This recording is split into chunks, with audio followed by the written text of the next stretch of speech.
शासकीय कॅन्टीन किंवा हॉटेलमध्ये जेवणाची इतकी अडचण व्हायली आहे गॅसच्या प्रॉब्लेममुळे. तर मी त्यांच्यासाठी नाश्त्याला काहीतरी हेल्दी असे ऑप्शन केले.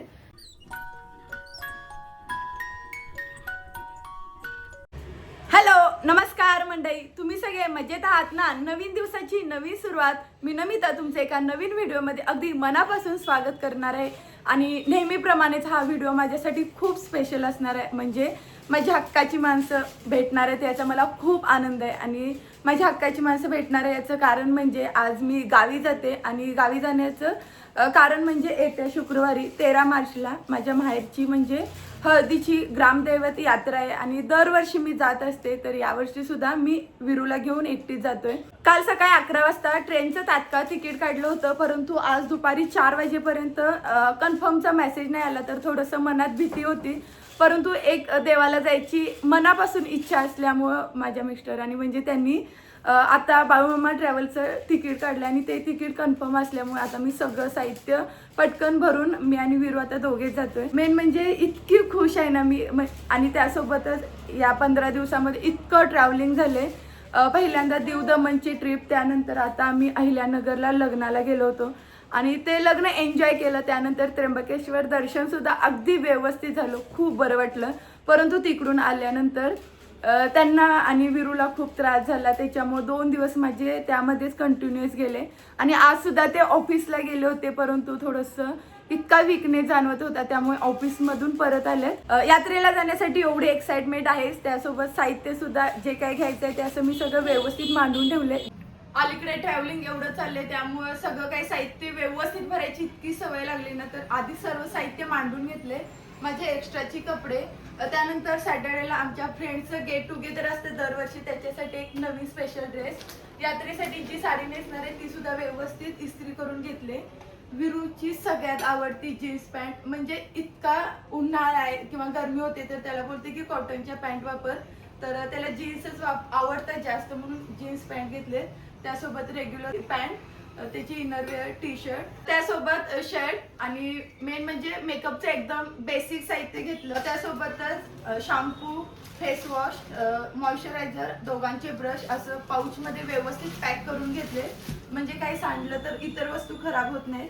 आणि आता मागच्या वेळी आम्ही अहिल्यानगरला गेलो तेव्हापासून विरूला थोडासा खोकला आणि ताप जाणवतोय. त्याच्यामुळे सगळ्यात आधी त्याचे हे जे काही लिक्विड मेडिसिन आहेत ना, तर ते व्यवस्थित पॅक करून घेतले. आईसाठी मस्तपैकी एक असा खड्यांचा चाप घेतलाय, त्यांना असले चाप खूप आवडतात. तर दरवेळी मी ठरवते की जाईल तेव्हा मी त्यांच्यासाठी एक घेऊन जाते. माझं डेली वेअरचं जे काही मेकअप रुटीनचं साहित्य आणि मेकअप रिमूव्ह करण्यासाठी हा एक शुगर पॉपचा क्लिन्झिंग वॉटर आहे. त्यासोबतच यावेळी येताना मला तूप घेऊन यायचं आहे, त्याच्यासाठी एक डबा घेतलाय. आणि विरूला मी ही जस्ट मच्छी पावडर देते, तर ती एक आठवणीने घेतली. आता हे सगळं साहित्य मी या लाल बॅगेमध्ये भरून घेते. आणि मेन म्हणजे मी विरूला एकटीच घेऊन जाणार असल्यामुळे या 2च बेसिक बॅग ठेवले. आता हे सगळं साहित्य एकदम व्यवस्थित भरून घेते, म्हणजे कुठे काही खराब होता कामा नये. आणि मागच्या वेळी जेव्हा इतकं व्यवस्थित पॅकिंग केलं होतं ना, तर आम्हाला पिकनिकमध्ये कुठंच त्रास नाही झाला. तर स्पेशली त्यांनी माझं खूप म्हणजे असं कौतुक केलं होतं, ते बघून तर एकदम भारी वाटलं. कसं वाटलेलं तुम्हाला प्लॅनिंग? छान वाटलं होतं ऍक्च्युली.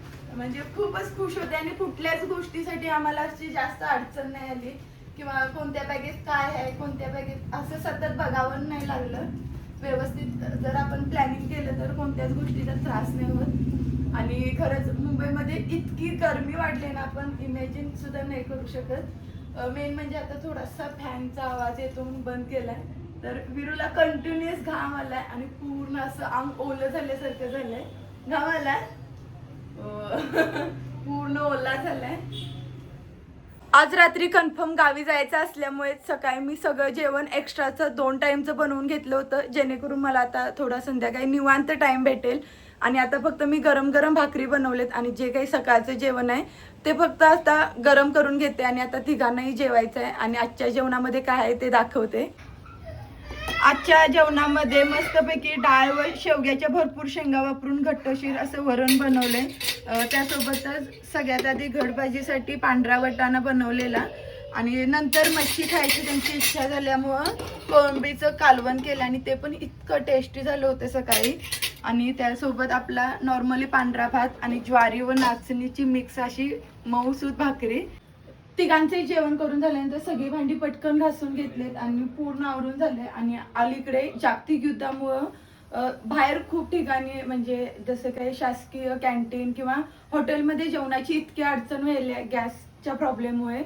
तर मी त्यांच्यासाठी नाश्त्याला काहीतरी हेल्दी असे ऑप्शन केले आणि त्यामध्ये त्यासनी हिरवे मूग सगळ्यात आवडीचे तर ते मोड आणून ठेवलेत. म्हणजे एक दोन जर त्यांनी कुकरला शीट काढून त्याच्यामध्ये कांदा टोमॅटो असं मिक्स करून खाल्लं तर हेल्दी सुद्धा आहे. आणि त्यासोबतच जो काही आपला हरभरा असतो तो सुद्धा भिजवत ठेवलाय जेणेकरून आता त्याला उद्या परवा व्यवस्थित चांगले मोड येतील. तर असं काही बेसिक असं प्लॅनिंग केलं आणि थोडंसं एक्स्ट्राचं जेवण सुद्धा आहे. उद्या सकाळी ते घरचंच खातील. बाप्पा मोरया, मंगल मूर्ती मोरया. देवबाप्पाचे आशीर्वाद घेऊन झाले. आता दोन्ही पण बॅग व्यवस्थित सगळं भरून घेतले जायला तयार.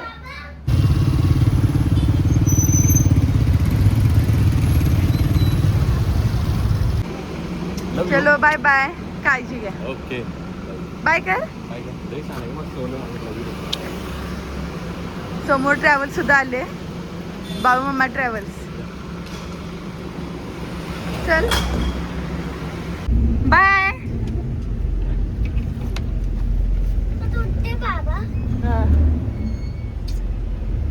बाय.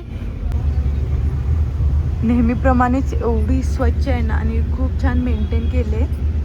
काय बघतो बाबा? गेले ना आता घरी. आता इथून पिलू ते आपण बायका आलो होतो तेव्हा. आता आपण चाललो कोल्हापूरला. बाबा गेले आपल्या घरी. बाबांची आठवण येते. आपण यायचंय लगेच पिल्लू. आणि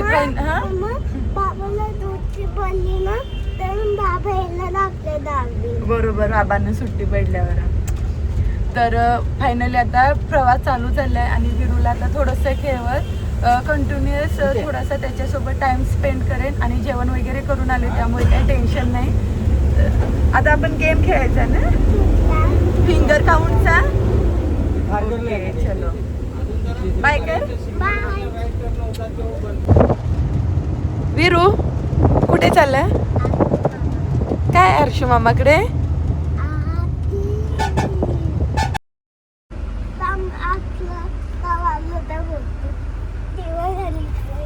दिवाळी झाली.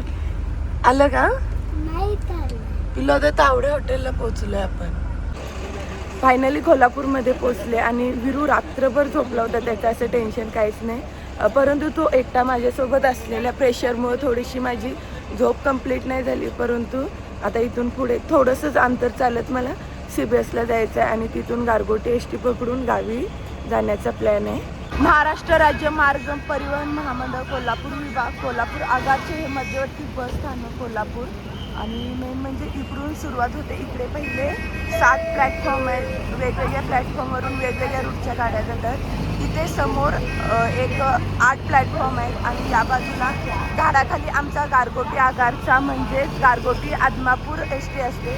आणि या बाजूला सुद्धा पुन्हा 8 म्हणजे एकूण असे 22 आगार आहेत. आणि खूप मोठं आमचे CBS स्टँड आहे आणि वेगवेगळे डिपार्टमेंटच्या एसट्या वेगवेगळ्या बाजूने जातात. कुठेही अशी गर्दी नाही आणि अनाऊन्समेंट असल्यामुळे सगळी लोक व्यवस्थित पोहोचतात.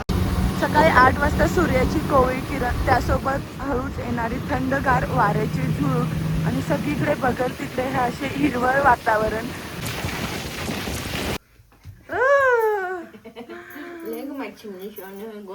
खुश. आणि डोळे बंद करा. आईन काय आणलंय बघ तुझ्यासाठी. काय बघ त्या चित्र कसलं आहे बघ. कसलं आहे रे? किंग. खुश. असलं आणले बाबा. आईला थँक्यू बोल.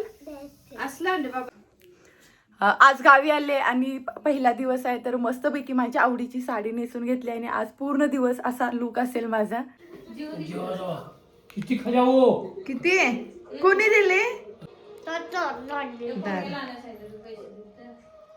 गावच्या आजच्या स्पेशल जेवणामध्ये ज्वारीची भाकरी, आईंनी बनवलेलं वांग्याचं भरीत, त्यासोबत थापोळी म्हणजे दामटी, घरगुती ताक आणि घरी उकडलेलं कणीस.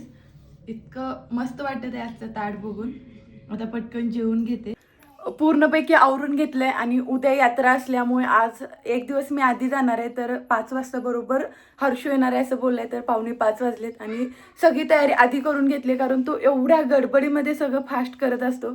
त्यामुळे बेसिक असं आवरून घेतले. तर आता माहेरी जायचं असल्यामुळे तर खूप खुश आहे. आणि विरू सुद्धा आवरून मगापासून बाहेर बसलाय.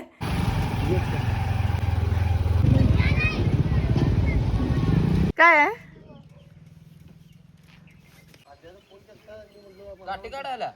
अजून द्या फुलं. कधी आला तू ब्लॉग मध्ये मला लालू मामा लाडका आहे. नको नको आता. दरवेळीप्रमाणेच विरूला भाव करण्यासाठी मम्मी लपून बसली होती, परंतु बाहेर लालू मामाकडे लक्ष असल्यामुळे विरू थोडा डिस्टर्ब होता आणि आत येताना त्याचा पाय लागल्यामुळे मम्मी थोडी ओरडली. मम्मीने व विरूने खूप टाइम स्पेंड केला. दोघेही खूप खुश होते. त्यानंतर मी फ्रेश होऊन सगळ्यात आधी मेथी कोथिंबीर नीट करून घेतली. थोडासा लसूण सोलून घेतला आणि वाटीतील लसूण अजून सोलणे बाकी आहे. घरात थोडा वेळ बसून मम्मीला मदत केली आणि उद्याची थोडीशी पूर्वतयारी सुद्धा करून घेतली. आणि त्यानंतर माझा आजचा एक व्हिडिओ अपलोड करायचा असल्यामुळे मी पप्पाची तिथे पेट्रोल पंपावर आले होते आणि व्हिडिओ अपलोड करून इतका वेळ झालाय, परंतु पप्पांचा अजून हिशोब वगैरे काही आवरलं नसल्यामुळे मी आणि विरू थांबलोय. आणि विरूचं तर एकच आहे, कंटिन्युअस भूक लागले.